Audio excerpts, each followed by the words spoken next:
Oh my gosh. So this weekend was super interesting. I went to the dog shelter yesterday, and met some really great dogs, and actually got one of them adopted to a really great family of a neighbor of mine. So I was totally excited about that. But new month, so that means new national month, new background for the month. And May is Asian Pacific American Heritage Month. So that would be countries like the Philippines, that's kind of Southeast Asia region. Today is also National Two Different Colored Shoes Day. So if you go out today, try and wear shoes that have two different colors, or at least do two different shoelace colors. That's kind of cool too. Antonio always has two different colored shoelaces on.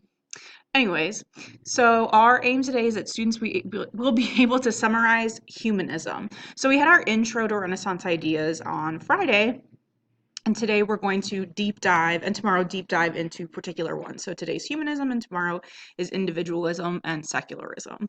So we have a quick do now with skills practice. Then we have just a couple notes, and then guided practice and independent practice for the remainder of class. But let's go ahead and get started because we got a lot of info to go through.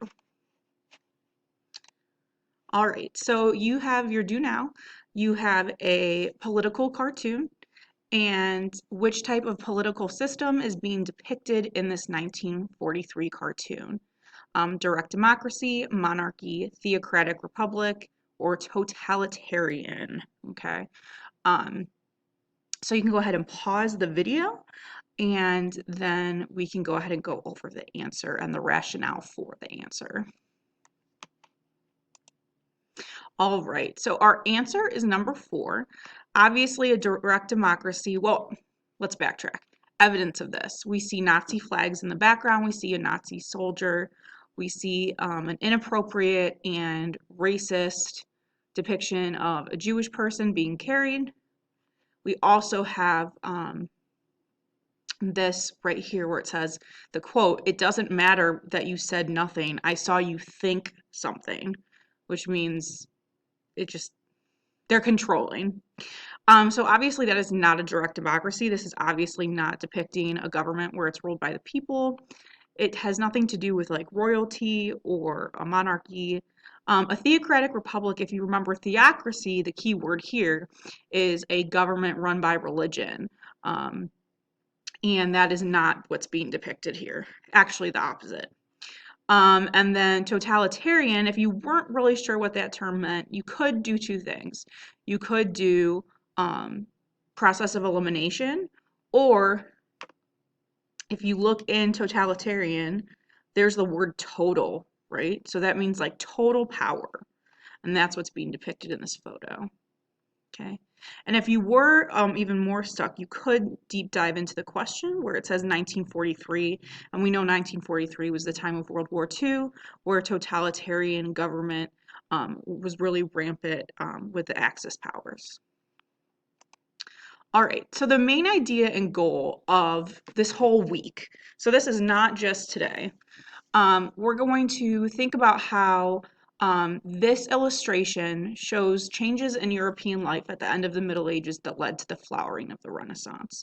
So this figure is actually we're going to be talking about for the next 2 days, and then we're going to analyze it tomorrow at the end of our lesson or during our lesson.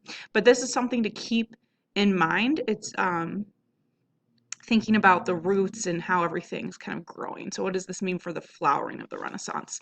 So it's just something to keep in the back of your head as we go through the week.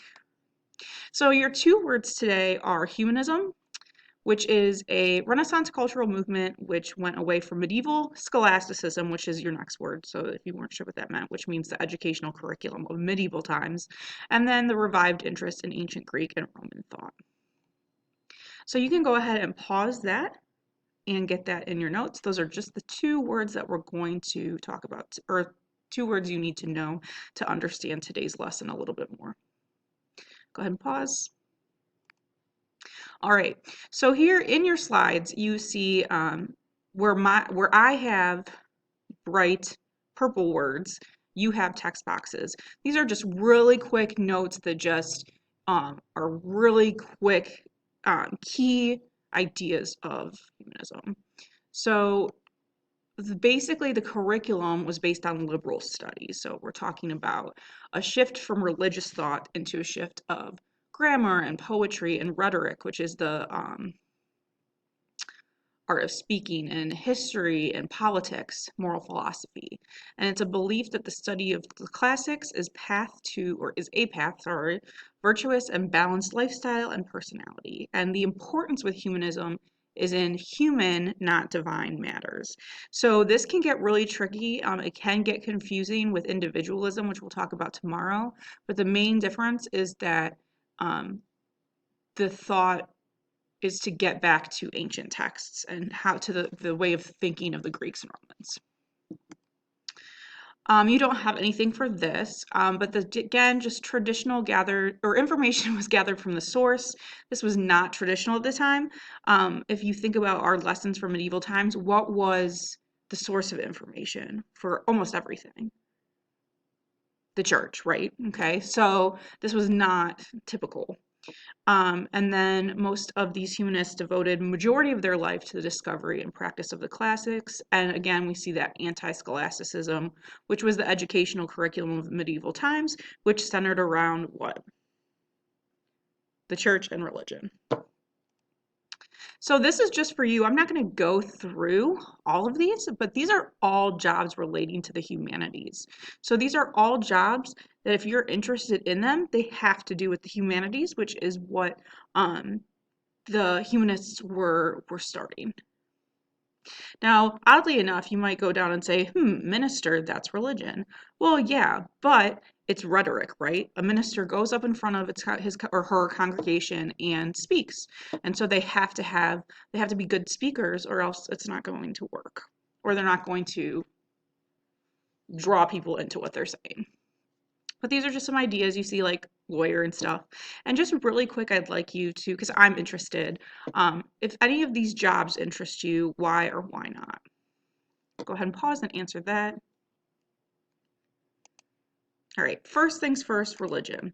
Before humanism, Catholicism dominated people's lives. We know this. This is how it was in the Middle Ages. Criticism was crushed. If you criticized the church, you were excommunicated, or you were even, if it was extreme enough, you would be killed. No other religions held any strength, so Judaism, Islam, none of that held any strength in medieval times. It was like it was just the Catholic Church that it was the source. And then we have humanists on religion. They start to criticize the church about mistakes, misinterpretations, and corruption, which we'll talk about more about the Reformation, such as indulgences, where you could kind of pretty much buy your way into heaven. Liberal knowledge, which was used to denounce church, was often in literary works. So they start writing about the church. And now we have, which we'll talk about later, but more people are going to be able to read. And so that message gets to go out more. So we're going to do a CER, and this is going to circle back to last week. How did humanism affect the age of faith? And your response should use CER. So you want to restate and answer the question. You want to provide evidence from the text. And you want to explain how the evidence supports your claim. Now, one thing is quite different, and it says quote. I'm actually going to go back and paraphrase from text. So you actually won't need a quote. You'll just need to give me a piece of evidence that you read from the previous slides.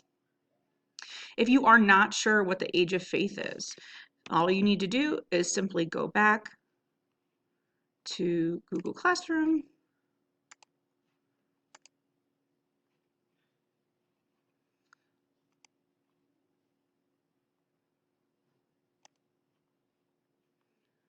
find the assignment Age of Faith,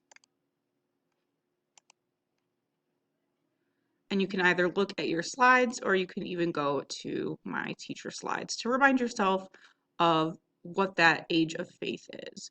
But essentially what it is just that idea that the church was basically the source of all information. So go ahead and pause and answer that question. How did humanism affect the age of faith? If you're stuck, look back at the past couple of slides on religion. All right, so here is my response, which would be an example. Again, I don't have a quote, I just have a paraphrase from the previous slides.